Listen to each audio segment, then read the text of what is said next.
I bought the cheapest 4K 60 FPS camera that you can get, which currently is the 4K Plus.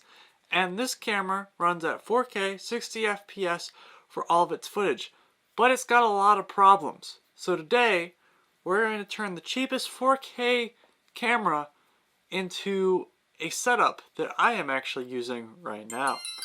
So, a couple things I want to point out about this camera. First off is it's an action camera.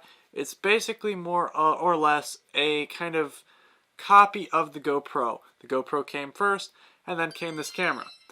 Now, a couple things that I want to point out that are really game breakers, or I guess really bad things about this camera. First off is the fisheye lens on this is pretty much unbearable. Now, if you were to watch any normal videos with any GoPros or things like that, usually they have like this really nice lens that's really distorted. That's usually good for things like action cameras. But if you want to turn this into a professional film setup, we're going to need a couple modifications to this lovely little camera. So first off, we're going to need some type of cage on there. I've got a little aluminum cage that we'll pretty much just go through and put on here. You're also going to need ourselves a lens modification to get rid of that really beveled fisheye lens that's really annoying. And the other thing about this lens is it's also got some really nice focusing abilities. So this is also a really nice plus. And additionally, we're going to need a nice microphone and some gimbals and some things like that. Turn this into a really nice little camera setup. And the goal of this entire video, depending on how much you want to shell out for the different parts, batteries, etc., will hopefully all keep you under about $100, depending on the microphone you go with as well. Now, in today's video, that's what we're going to do. We're going to make a really nice camera setup for under $500. Now, which may seem like a lot, but for really nice quality that you're going to be getting here, it's going to be worth it. And compared to some of the expensive cameras out there too.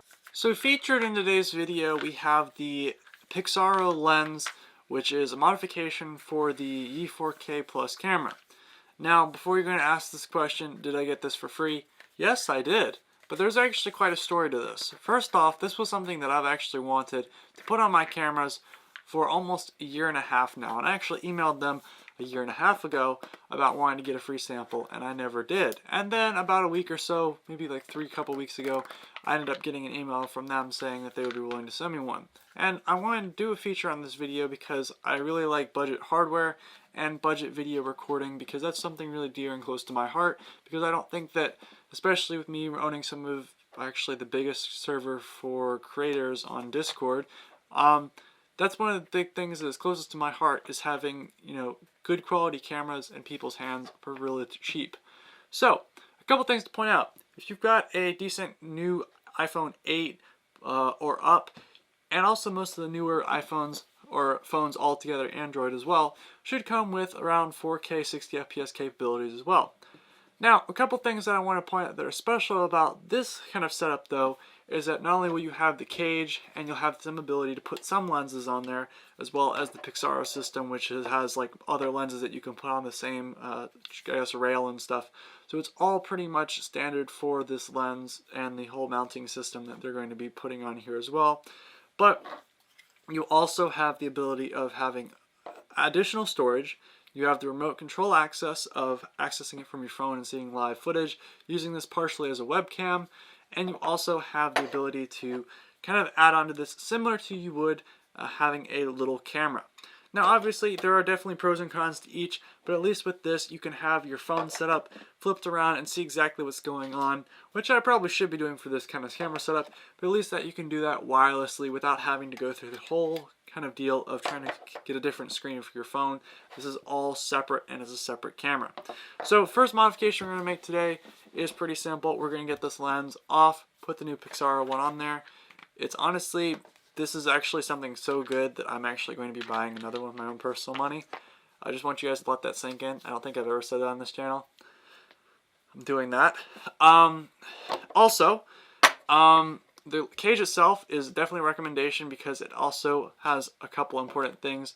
You can of course detach the main lens piece right here to get control over the lens once we modify it. Also, it helps serve as cooling a little bit more, which I know doesn't really make sense, but I guess it's almost like metal, is really good at conducting electricity out, and then with the more surface area it helps cool a little bit better as well.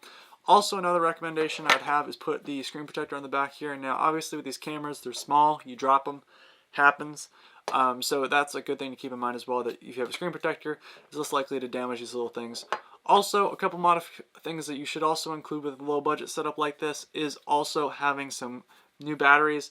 Having a couple of these is good because these usually last about maybe 30 minutes, 45 minutes per battery. So having a couple of them running at the same time is really good for long extended shots. Also, decent SD card can run you anywhere from about 20 to 30 bucks, and depending on the size you want to get. Usually you go through these though really slowly compared to some of the new footage that I have that I'm actually packing on my camera that I'm not using right now. I've decided I'm going to record this entire video with the camera setup that I'm showing you today.